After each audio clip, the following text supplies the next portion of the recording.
அனைவருக்கும் வணக்கம். இன்று சனிக்கிழமை ஜனவரி 4, 2025. தினமணி செய்தித்தாளில் இருக்கக்கூடிய முக்கியமான செய்திகள் தான் பார்க்க போறோம். லடாக் பகுதியில் சீனாவின் புதிய மாவட்டங்கள் இந்தியா அதற்கு கடும் கண்டனம் தெரிவித்துள்ளது. சீனாவின் ஹோட்டன் பகுதி புதிதாக 2 மாவட்டங்களை உருவாக்கி அந்நாடு வெளியிட்ட அறிவிப்புக்கு இந்தியா கடும் கண்டனம் தெரிவித்துள்ளது. அந்த மாவட்டத்தின் சில இடங்களில் லடாக்கின் அதிகார வரம்புக்கு உட்பட்டவை என்பதால் சீனாவுக்கு மத்திய அரசு தனது எதிர்ப்பை தெரிவித்துள்ளது. 2 மாவட்டங்கள் உருவாக்கும் அறிவிப்பை அண்மையில் சீனா வெளியிட்டது. அது என்னென்ன மாவட்டம் அப்படின்னா ஹியாங், ஹேகாங் ஆகிய மாவட்டங்களை உருவாக்க அந்நாட்டில் ஆட்சி புரிந்து வரும் சீன கம்யூனிஸ்ட் கட்சி மத்திய குழு ஒப்புதல் அளித்தது.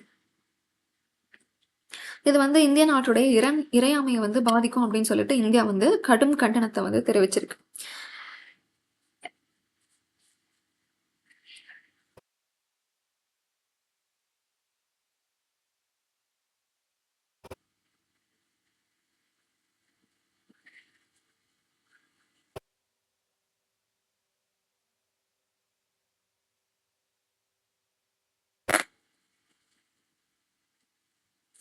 செய்தியை பார்க்கறதுக்கு முன்னாடி லடாக்குடைய அதிகார வரம்புக்கு உட்பட்டதுன்னு சொல்லியிருக்காங்க இல்லையா, அது என்ன அப்படின்னு பார்க்க போறோம்.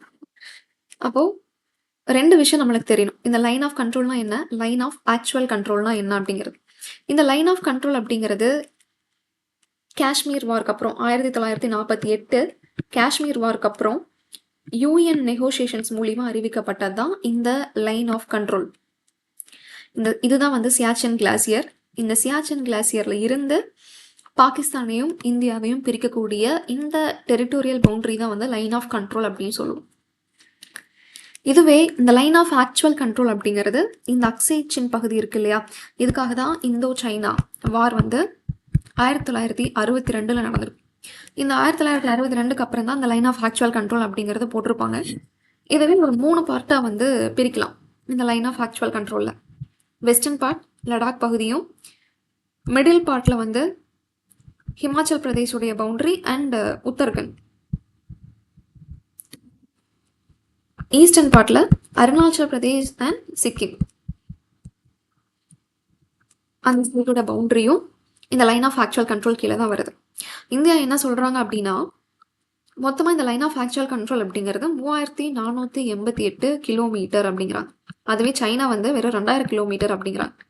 ஸோ இதனாலேயே லைன் ஆஃப் ஆக்சுவல் கண்ட்ரோலுக்கு ஒரு லீகல் அக்ரிமெண்ட்டே கிடையாது 2 நாட்டுக்கு இடையில. அதுவே லைன் ஆஃப் கண்ட்ரோலுக்கு இருக்கான்னு கேட்டால் இருக்கு. இதுதான் இந்த ரெண்டுக்கும் இருக்கக்கூடிய டிஃப்ரென்ஸ்.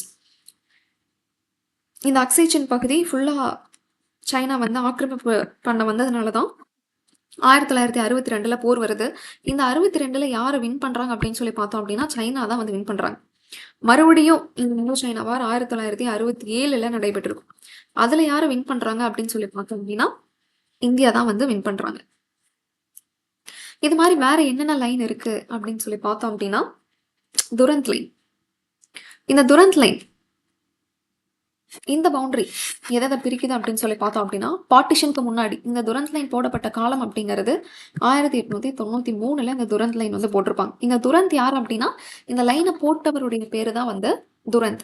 அவருடைய முழு பேர் என்ன அப்படின்னா சர் மார்டைமர் துரந்த்.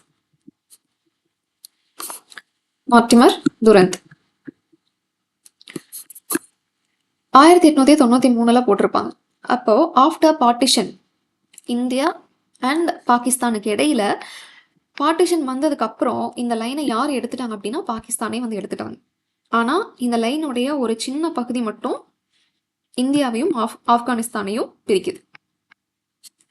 இது 3வது பார்த்தாச்சா. லைன் ஆஃப் கண்ட்ரோல்னா என்ன, லைன் ஆஃப் ஆக்சுவல் கண்ட்ரோல், அதுக்கப்புறம் Durand line. Line of control அப்படிங்கிறது இந்தியா மற்றும் பாகிஸ்தானுக்கு இடையில இருக்கக்கூடியது. லைன் ஆஃப் ஆக்சுவல் கண்ட்ரோல் அப்படிங்கிறது சைனாக்கும் இந்தியாவுக்கும்.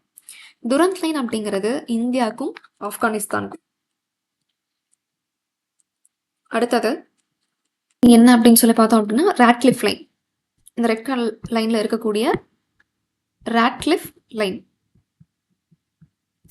இந்த ராட்க்ளிஃப் லைன் ஆனது எந்த ஆண்டு போடப்பட்டது அப்படின்னா 1947. இந்த ராட்க்ளிஃப் அப்படிங்கிறவரு ஒரு 5 வாரம் எடுத்துட்டு இந்த லைனை டீலினியேட் பண்ணியிருப்பார். அப்படி எங்கெங்க பண்ணியிருப்பார் அப்படின்னா இந்தியா மற்றும் பாகிஸ்தானுக்கு இடையில அப்போ வந்து இந்த பங்களாதேஷ் வந்து பாகிஸ்தான்ல இருந்து பிரிக்கப்பட்டதான்னு கேட்டா கிடையாது. 1961 தான் வந்து பாகிஸ்தான்ல இருந்து இந்த பங்களாதேஷ் ஆனது விடுதலை பெற்றிருக்கும். அப்ப தனி கண்ட்ரியா வந்து அனௌன்ஸ் பண்ணியிருப்பாங்க. அதுக்கு இடையில வரைக்கும் இந்த ராட்க்ளிஃப் லைன் அப்படிங்கிறது இந்தியாவுக்கும் பாகிஸ்தானுக்கும் இடையில இருக்கக்கூடிய லைன். இந்த லைன் எப்போ அனௌன்ஸ் பண்ணாங்க கேட்டா ஆகஸ்ட் 17, 1947 அனௌன்ஸ் பண்ணியிருப்பாங்க. இதை தவிர வேற ஏதாவது லைன் இருக்கா அப்படின்னு சொல்லி பார்த்தோம் அப்படின்னா இந்த மெக்மோகன் லைன் சொல்லுவாங்க. McMahon line. இந்த மெக்மோகன் லைன் ஆனது 1914 சிம்லா கன்வென்ஷன்ல போடப்பட்ட லைன். அப்ப இது எந்தெந்த நாட்டுக்கு இடையில இருக்கக்கூடியது அப்படின்னு சொல்லி பார்த்தோம் அப்படின்னா நார்த் ஈஸ்ட் இந்தியா, நம்மளுடைய இந்தியாவுடைய eastern region, north east India eastern ரீஜனுக்கும் தென் சைனால இருக்கக்கூடிய திபெத் பகுதிக்கும் இடையில போடப்பட்ட லைன் தான் வந்து இந்த மெக்மோகன் லைன். அப்போ இப்ப சைனா என்ன பண்ணியிருக்காங்க அப்படின்னா இந்த லைன் ஆஃப் ஆக்சுவல் கண்ட்ரோல் ரீஜன்ல இருக்கக்கூடிய இந்த அக்ஸை சின் பகுதியில தான் வந்து 2 புதிய மாவட்டங்களை அனௌன்ஸ் பண்ணியிருக்காங்க. அது வந்து இந்தியா வந்து அதுக்கு கடும் கண்டனம் வந்து தெரிவிச்சிருக்காங்க. இது மட்டும் இல்லாம ரீசெண்டா சைனா என்ன பண்ணிருக்காங்கன்னா இந்திய எல்லையை ஒட்டி தனது ஆக்கிரமிப்பில் உள்ள திபெத்தில் பாயும் பிரம்மபுத்திரா நதியின் குறுக்கே 1 ட்ரில்லியன் யுவான், அதாவது சுமார் 11 லட்சம் கோடி செலவில் உலகின் மிகப்பெரிய அணையை கட்ட சீனா வந்து முடிவெடுத்துள்ளது. இதனால நம்ம இந்தியா அப்படின்னா அவங்க டேம் கட்டினது மூலியமா நமக்கு தண்ணியுடைய வரத்து வந்து கண்டிப்பா குறையும்.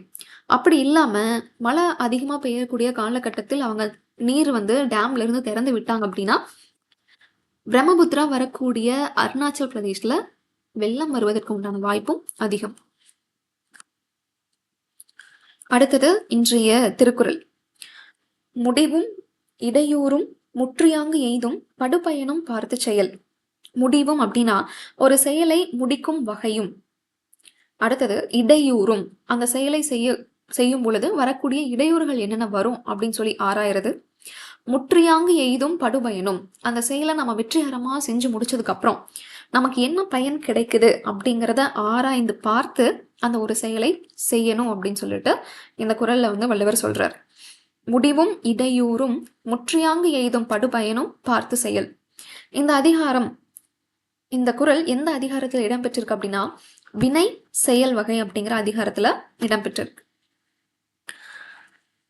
நன்றி.